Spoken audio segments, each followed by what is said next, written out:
السلام عليكم ورحمة الله وبركاته. بسم الله الرحمن الرحيم. إن الحمد لله نحمده ونستعينه ونستغفره ونعوذ بالله من شرور أنفسنا ومن سيئات أعمالنا. من يهده الله فلا مضل له ومن يضلل فلا هادي له، وأشهد أن لا إله إلا الله وحده لا شريك له، وأشهد أن محمدًا عبده ورسوله صلى الله وسلم وبارك عليه وعلى آله وأصحابه. يا أيها الذين آمنوا اتقوا الله حق تقاته ولا تموتن إلا وأنتم مسلمون. يا أيها الناس اتقوا ربكم الذي خلقكم من نفس واحدة وخلق منها زوجها وبث منهما رجالا كثيرا ونساء، واتقوا الله الذي تساءلون به والأرحام إن الله كان عليكم رقيبا. يا أيها الذين آمنوا اتقوا الله وقولوا قولا سديدا يصلح لكم أعمالكم ويغفر لكم ذنوبكم، ومن يطع الله ورسوله فقد فاز فوزا عظيما. أما بعد، فإن أصدق الحديث كتاب الله، وخير الهدي هدي محمد صلى الله عليه وسلم، وشر الأمور محدثاتها، وكل محدثة بدعة، وكل بدعة ضلالة، وكل ضلالة في النار. أما بعد، فمرحبا بالجميع، وأحييكم مرة أخرى بتحية الإسلام. السلام عليكم ورحمة الله وبركاته. أولا، وقبل الشروع في الدرس، أذكر نفسي وإخواني بأن أشرف ما في هذه الدنيا هو العلم، هو العلم الشرعي، وهو الفهم عن الله، معرفة الله ومعرفة مراد الله تبارك وتعالى. فقد قال بعض السلف: إن هذه الدنيا ملعونة، ملعون ما فيها إلا عالم ومتعلم، إلا عالم ومتعلم. وأيضا جاء في الحديث: إن الله نظر إلى أهل الدنيا فمقتهم، يعني أبغضهم أشد البغض، فمقتهم عربهم وعجمهم إلا بقايا من أهل الكتاب. وذلك أنه كان قد بقي منهم من هو متمسك بالكتاب حقا، عالم به عامل به، عالم به عامل به. وجاء في الحديث عن النبي صلى الله عليه وسلم أنه قال: ما اجتمع قوم في بيت من بيوت الله يتلون كتاب الله ويتدارسونه بينهم إلا حفتهم الملائكة وغشيتهم الرحمة وذكرهم الله في من عنده. وجاء في الآية الكريمة: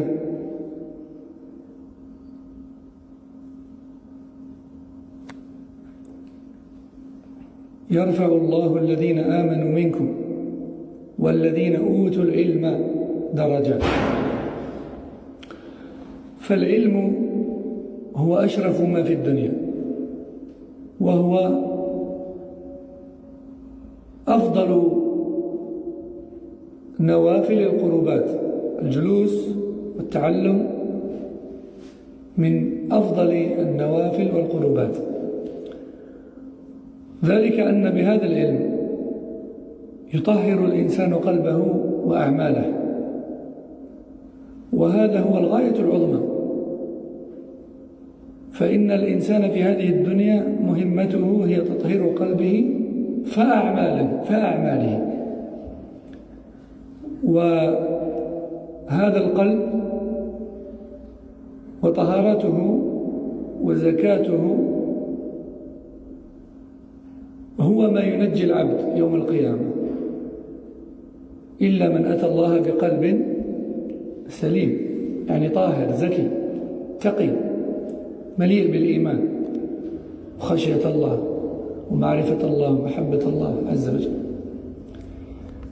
فخلاصة الأمر أن جلوسكم في هذا الموضع وسماعكم لكلام الله تبارك وتعالى وكلام نبيه صلى الله عليه وسلم من خير ما تفعلونه في حياتكم ومن خير ما تقضون فيه أوقاتكم ومن خير ما تجدونه في صحفكم بعد مماتكم.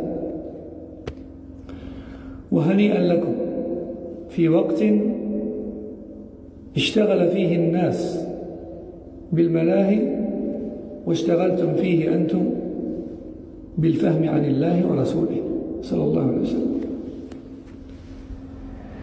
Donc avant d'entamer le cours, je voulais juste faire un bref rappel à ma propre personne ainsi qu'à vous sur le mérite de ces assises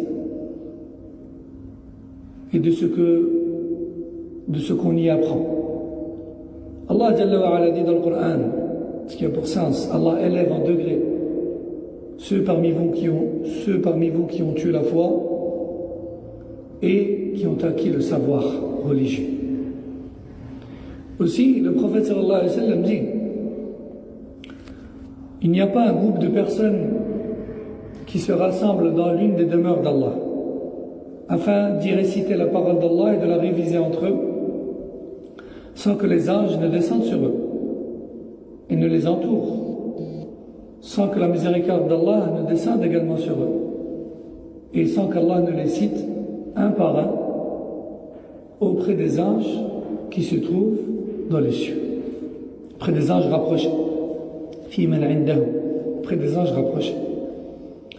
Imagine-toi qu'Allah Jalla wa Ala te vante et cite ton prénom et celui de ton père, tel, fils de tel, à ces anges rapprochés, Allahu Akbar, juste de par ta présence et ton écoute de la parole d'Allah et de son messager, alayhi salatu wassalam. Aussi le prophète sallallahu alayhi wa sallam nous dit, Allah, juste avant l'envoi du prophète Mohammed sallallahu alayhi wa sallam, Allah a regardé les gens de la terre, Allah a regardé les habitants de la terre et il les a tous détestés au plus haut degré, sauf, non, mais il les a tous détestés, arabes et non arabes, sauf quelques restes parmi les gens du livre. Pourquoi? Car ces restes-là étaient des gens qui étaient encore véritablement attachés à la révélation, à ce qui restait de la révélation. Ils l'apprenaient et la mettaient en application. Donc, les seuls qui ont été épargnés de cette majorité, parmi cette majorité qui a été détestée par Allah Azza wa Jalla, ce sont ceux qui apprenaient encore ce qu'Allah a révélé et le mettaient en application.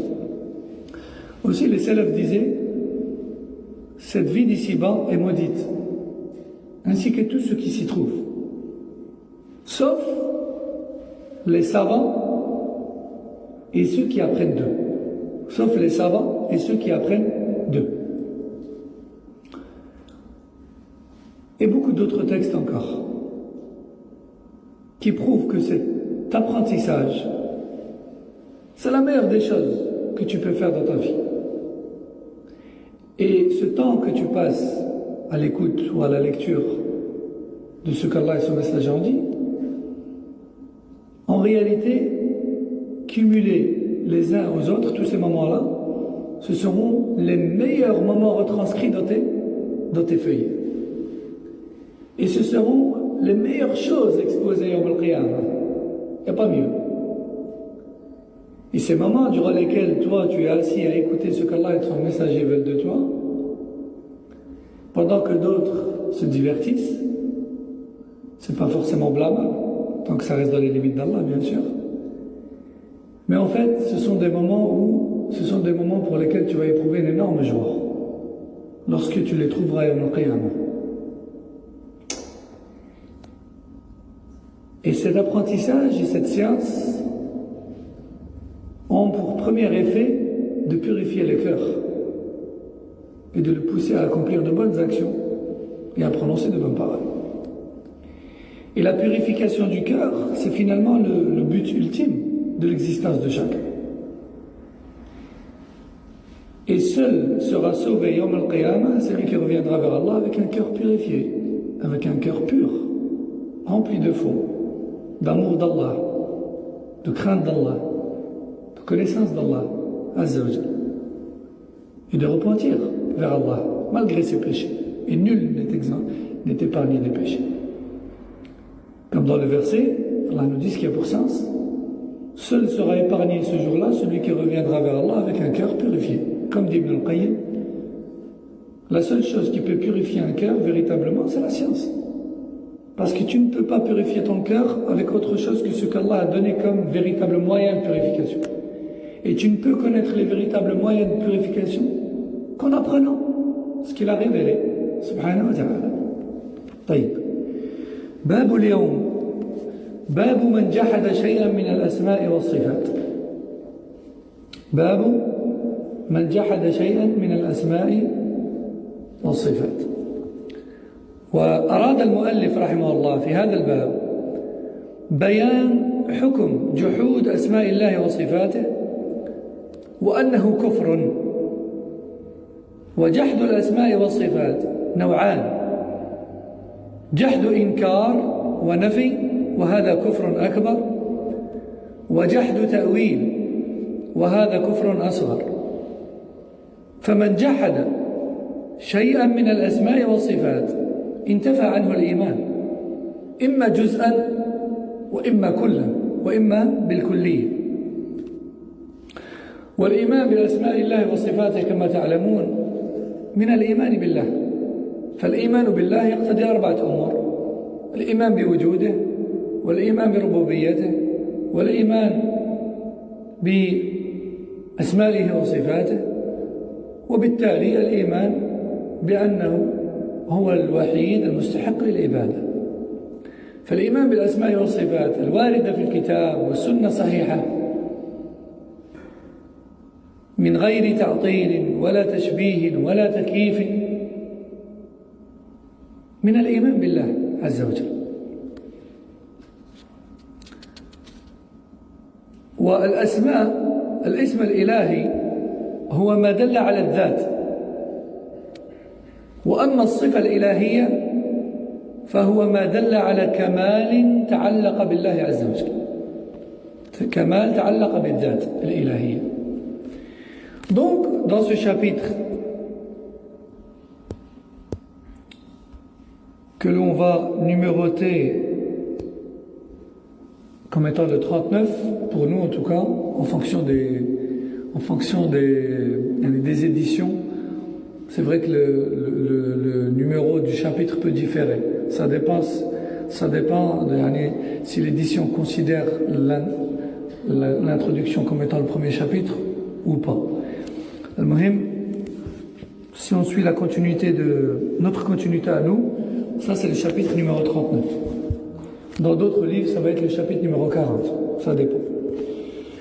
Donc, dans ce chapitre 39, que l'on peut intituler le rejet des noms et attributs d'Allah et mécréance. L'auteur, rahmallah, dit, chapitre, le rejet des noms et attributs d'Allah Azza wa Jalla. Il a juste dit ça. Chapitre, le rejet des noms et attributs d'Allah Azza wa Jalla. Le Cheikh Al-Usaymi Hafidahullah nous dit, l'auteur rahmallah a voulu, à travers ce chapitre, nous expliquer ou nous donner le jugement de celui ou celle qui rejette les noms et attributs d'Allah rapportés dans le Coran et les hadiths authentiques. À savoir que ceci est une mécréance majeure si la personne rejette totalement les noms et attributs d'Allah. Elle les rejette parce qu'elle ne veut pas reconnaître qu'Allah a des noms et des attributs. Et mineure si la personne reconnaît qu'Allah a des noms et des attributs, mais elle en rejette certains d'entre eux ou bien en transforme le sens selon un effort d'interprétation qui lui est propre et qui n'est pas valide. et qui n'est pas correcte. Yani, sa niya, c'est pas de rejeter les noms et attributs d'Allah, mais seulement elle ne veut pas reconnaître l'un ou l'autre nom, ou bien elle ne veut pas reconnaître le véritable sens de l'un ou l'autre ou autre nom, pour une raison X, qui est donc en fait une raison qui selon elle est scientifique. Une raison justifiée scientifiquement, religieusement. Hein, comme par exemple le fait de dire non, moi je ne reconnais pas qu'Allah Azza wa Jal, il a des yeux, comme il le dit dans le Coran, parce que je considère que le fait de dire qu'Allah a des yeux, c'est une ressemblance aux créatures. Et donc pour moi, les yeux qu'Allah s'attribue dans le Coran signifieraient plutôt son omniscience et sa connaissance parfaite de tout ce qui se passe, mais pas forcément des yeux. Ça, c'est ce qu'on appelle un ta'wil. Ta'wil batil, certes, mais c'est un argument, c'est un argument rejeté, nul, certes, mais c'est un argument scientifique, entre guillemets, bien sûr. Donc cette personne-là, elle n'a pas rejeté le nom et l'attribut en tant que tel qui est dans le Coran, mais c'est tout comme elle en a rejeté le véritable sens. Donc elle l'a rejeté au final. Parce qu'à partir du moment où elle a rejeté ce qu'Allah et son messager ont voulu affirmer, elle a rejeté l'attribut. Mais son cas est différent de celui qui rejette totalement ce passage du Coran ou ce hadith et le fait de dire qu'Allah est basir, ou bien qu'Allah Azza wa Jalla il a des a'yun, des yeux. Une différence entre les deux. Mais si on prend maintenant le Mu'tazili, lui il dit non, Allah, ou bien le Jahmi, c'est un meilleur exemple parce que lui il rejette tout. Le Jahmi lui dit non, Allah il n'a pas de nom attribut catégorique. L'Ash'ari lui il va dire non, oui, d'accord, on est d'accord, c'est vrai, Allah dans le Coran il dit Tajri bi a'yunina, le bateau de Nuh naviguait sous nos yeux, oui, c'est vrai. Oui, Allah il a dit qu'il a des a'yun. Mais il va faire un ta'wil. Il va dire non, mais les yeux d'Allah dans ce verset, ça veut dire son omniscience, ça veut dire sa connaissance, ça veut dire kada, ça veut dire kada. Il ne rejette pas l'attribut ou bien le verset en soi, mais il va transformer son sens. Parce que ça le dérange, ça le dérange d'attribuer à Allah des yeux, comme il s'est attribué lui-même, subhanahu wa ta'ala. Vous avez compris la différence entre les deux? Dans le cas du rejet catégorique, du fait qu'Allah a des noms et des attributs, c'est de la mécréance comment? Majeure. Et dans le fait de rejeter leur véritable sens, même si on les reconnaît en tant que tels, dans la forme, c'est une mécréance comment? Mineure. Taïb. Donc le rejet des noms et attributs d'Allah Azza wa Jalla, il est mécréance, d'une manière ou d'une autre. Il est mécréance. Dans certains cas, il est mineur, dans certains cas, il est majeur. Dans certains cas, il déracine la foi du cœur de la personne. Et dans certains cas, il la diminue, sans pour autant la déraciner. Sans pour autant la déraciner. Taïb, lorsqu'on parle de nom, on vise par là l'essence d'Allah Azza wa Jalla, qui est appelée comme telle. Lorsqu'on parle d'attribut, on parle de manière d'être parfaite, par laquelle est décrite cette essence-là, qui est celle d'Allah Azza wa Jalla. Je répète, lorsqu'on parle de nom, on parle de désignation du divin. On dit Ar-Rahman, Ar-Rahim, Al-Aziz. Tout ça, ce sont des noms qui font référence à qui? À Allah Azza wa Jalla. On désigne à travers ces noms-là l'essence, bien l'entité d'Allah Tabaraka wa Ta'ala. Dhat. Lorsqu'on parle de sifat, des attributs, on vise plutôt par là quoi? La manière d'être de cette essence ou de cette entité d'Allah Azza wa Jalla. Qui est comment? Cette manière d'être? Qui est parfaite, sans défaut. Vous avez compris la différence entre les noms et les attributs? Hein? Tout le monde a compris la différence entre les noms et les attributs? Quelle est la différence entre les noms et les attributs? Levez les mains. Quelle est la différence entre les noms et les attributs? Je ne vois aucune main. Fadal Nardi.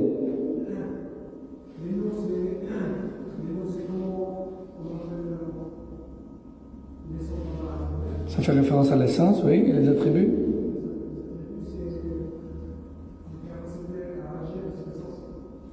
À la manière d'être de cette essence. Aïe. Aïe, barakallahu fik. Je repose la question une deuxième fois. Quelle est la différence entre les noms et les attributs? Fadal akhi anta.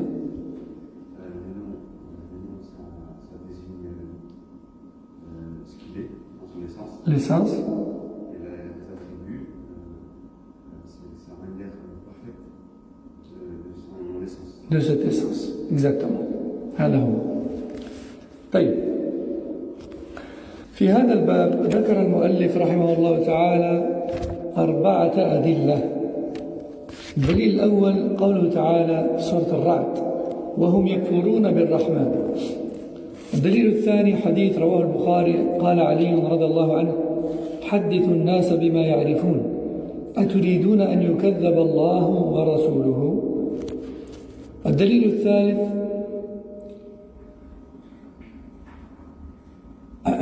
أثر رواه عبد الرزاق عن معمر عن ابن طاووس عن أبيه عن ابن عباس أنه يعني ابن عباس رأى رجلا انتفض لما سمع حديثا عن النبي صلى الله عليه وسلم في الصفات استنكارا. انتفض يعني كأنه تعجب وتحرك لما سمع حديثا عن النبي صلى الله عليه وسلم في الصفات استنكارا لذلك، فقال: ما فرقوا هؤلاء؟ ويجوز أن يقال ما فرق هؤلاء.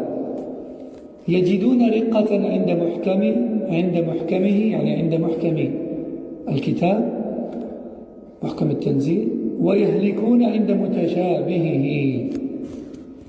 الدليل الرابع والأخير أثر وهو قول لمجاهد أحد التابعين من أهل مكة رحمه الله قال: لما سمعت قريش رسول الله صلى الله عليه وسلم يذكر الرحمن أنكروا ذلك فأنزل الله فيهم: وهم يكفرون بالرحمن. إلا أن هذا الأثر كما ذكر الشيخ العصيمي حفظه الله إسناده ضعيف لكن معناه صحيح. قريش كما في الآية كفروا باسم الرحمن، كانوا يؤمنون بربوبية الله وكانوا يؤمنون بجملة من أسمائه وصفاته، لكنهم كانوا يكفرون ببعض الأسماء والصفات منها الرحمن.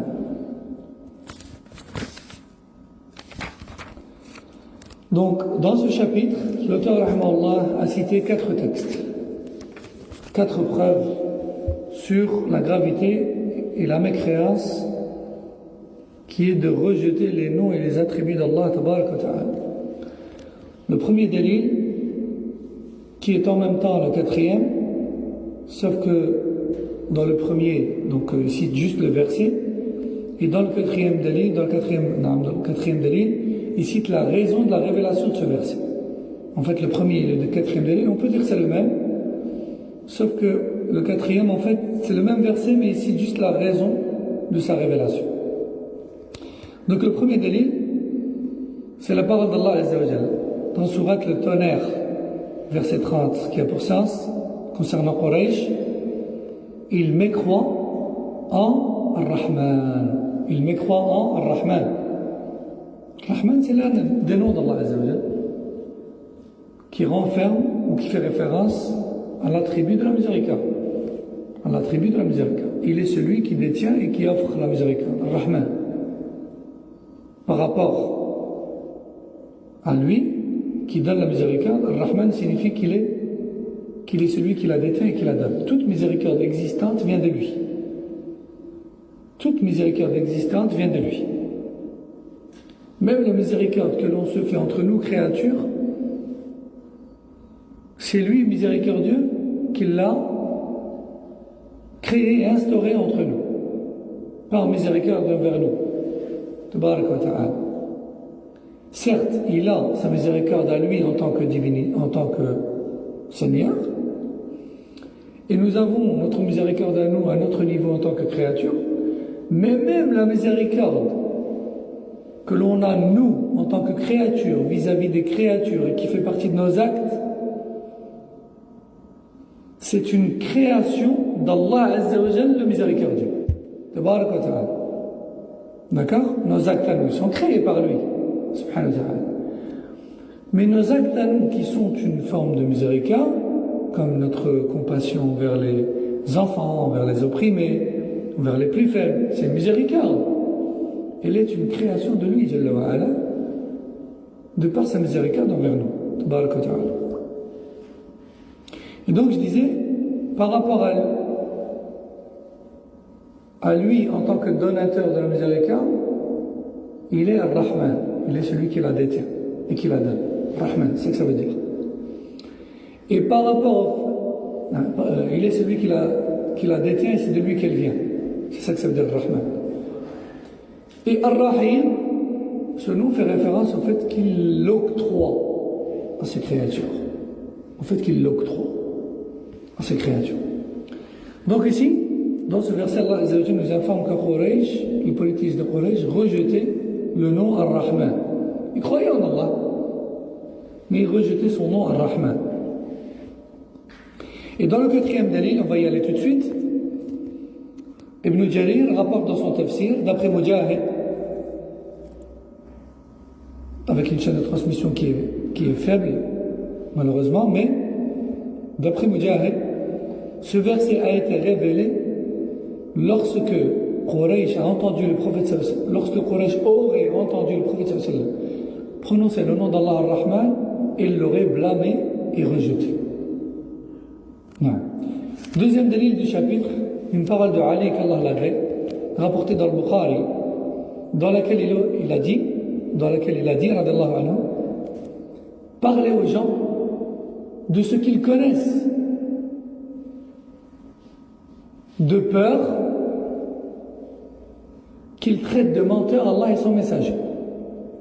Et comme on va le voir dans l'explication, certains savants ont dit, la parole de Ali veut dire que avant de parler aux gens de certaines choses qui pourraient rejeter et traiter de mensonges alors qu'elles sont véridiques, expliquez-leur étape par étape pour pas qu'ils commettent l'acte de mécréance qui est de rejeter la parole d'Allah et de son messager sans savoir que c'est une parole d'Allah et de son messager.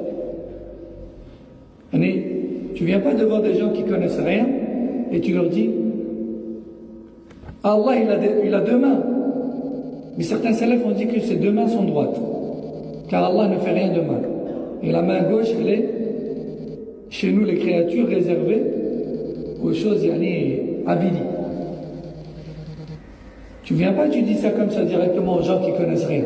Car les gens, ils vont automatiquement, de par leur ignorance, te blâmer et rejeter ça. Comment ça, tu dis qu'Allah il a des mains et c'est très grave ce que tu viens de dire, tu viens de faire ressembler Allah à la créature, qu'Allah. Et sans t'en rendre compte, tu viens d'être la cause pour laquelle ces gens-là viennent de rejeter le Coran. Parce qu'Allah dans le Coran, il dit Yadullahi fawqa aydihim. La main d'Allah est au-dessus de leurs mains. Et le prophète sallallahu alayhi wa sallam dit Yadullahi ma'al jama'a. La main d'Allah est avec le groupe uni sur la vérité. Et les salafs ont dit, les salafs sont unanimes sur le fait qu'Allah Azza wa Jalla a deux mains. Donc, oui, il y a des textes qui disent qu'Allah a des mains. Mais avant de lâcher ça comme ça, il faut y aller par étapes avec les gens qui sont ignorants. Il faut être sage. D'abord leur expliquer que dans le Coran et le Sunna, Allah Azza wa Jalla s'est décrit à nous, il s'est présenté à nous, Allah Azza wa Jalla nous a informé qu'il a des noms, et il a des attributs, subhanahu wa ta'ala. Par exemple, Allah a dit kada wa kada, son messager a dit kada wa kada. Attention, les noms et attributs d'Allah Azza wa Jalla ont certains points communs avec nous, c'est-à-dire les noms, parfois la désignation, mais ça ne veut pas dire qu'ils nous ressemblent. Par exemple, Allah dans le Coran il dit qu'il a des yeux, et nous on a des yeux. Les créatures parmi les hommes et les animaux ils ont des yeux, mais ça ne veut pas dire que nos yeux ressemblent aux siens. Regardez, déjà entre nous, les créatures, on a tous des yeux, mais nos yeux ne se ressemblent pas forcément. Donc, que dire du Créateur Jalla wa Ala, étape par étape, jusqu'à ce que leur raison puisse concevoir la chose. Puis seulement par après, rentrer dans le vif du sujet, leur expliquer. Pas on y va directement comme ça et on balance la sauce. Parce que tu peux être la cause pour laquelle ils vont prononcer une mécréance, et c'est toi la cause. C'est pour ça que le da'wa a des conditions. Et parmi les conditions, al-ilm. Et parmi les conditions, al-hikmah. Et d'autres conditions encore. Parmi les conditions de da'wa, c'est la connaissance, la sagesse. La sagesse, c'est quoi? Dire ce qu'il faut, comme il faut, quand il le faut.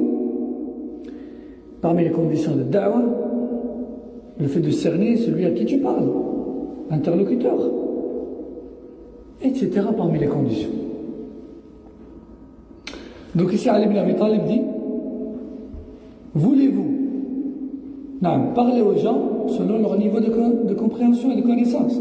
Voulez-vous être la cause qui pousse aux gens, qui pousse les gens à traiter Allah et son messager de menteurs?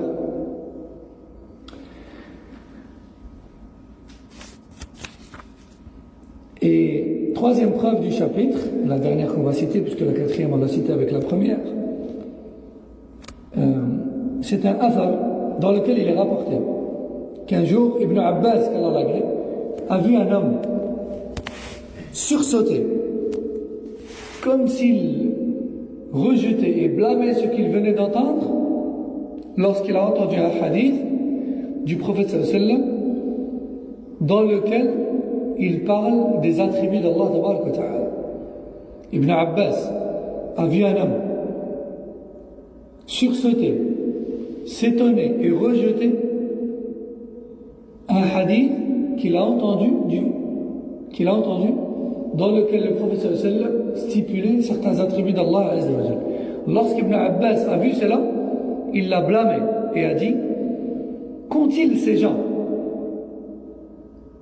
à accepter les passages, à accepter les textes de la révélation au sens clair et à s'étonner et rejeter systématiquement les textes au sens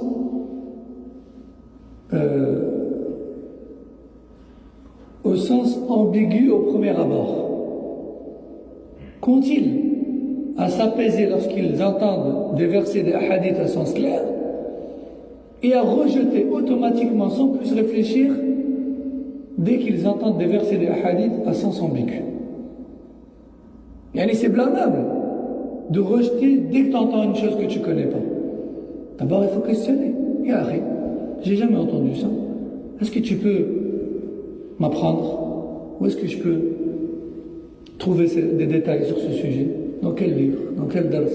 Est-ce que tu peux me diriger pour que je puisse apprendre davantage? J'ignore cette chose. Pas directement tu lui sautes dessus. C'est pas parce que tu ignores la chose qu'il est égaré. C'est pas parce que tu ignores la chose qu'il est ignorant. C'est pas parce que tu ignores la chose qu'il est forcément lui dans l'erreur. Demande. Et avec sagesse. Et comme il se doit. Pas tu blâmes directement et encore moins devant les gens. Ibn Abbas radiyallahu anhu a blâmé cette personne qui a rejeté ce hadith qui parle des attributs d'Allah azza wa jalla de là où elle l'ignorait. نأخذ مقدمة الشرح ونكتفي بهذا القدر حتى لا نطيل عليكم. قال الشيخ النجمي رحمه الله تعالى: قوله باب من جحد شيئا من الأسماء والصفات، أي ما حكمه؟ هل يكفر بذلك أو يكون أتى شيئا حراما لا يبلغ إلى حد الكفر؟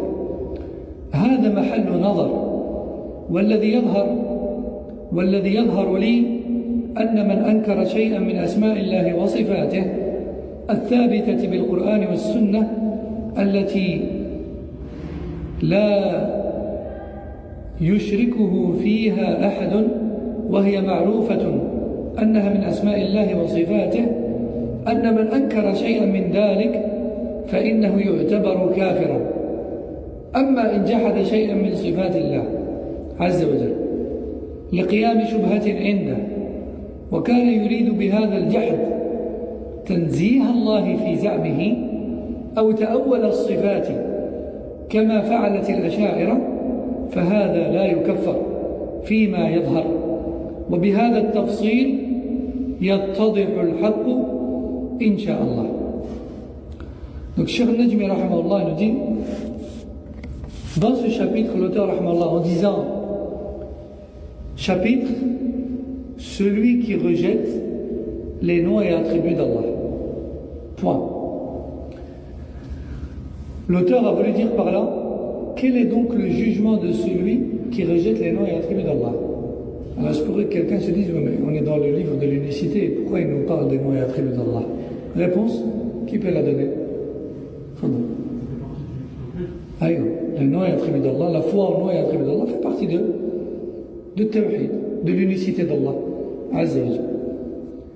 Quel est donc le jugement de celui qui rejette les noms et attributs d'Allah, que cela soit en partie ou totalement? Est-ce que c'est une chose illicite qui fait tomber dans la mécréance majeure, ou est-ce que cela dépend? Réponse, Cheikh Najmi lui dit, ce qui me paraît être la réponse la plus juste, Inch'Allah, c'est de dire que le rejet de tout nom et attribut d'Allah rapporté authentiquement dans le Coran et la Sunna authentique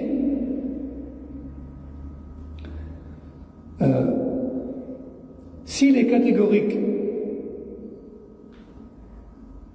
de sorte à ce que la personne refuse de croire qu'Allah a des noms et des attributs, alors c'est une mécréance majeure.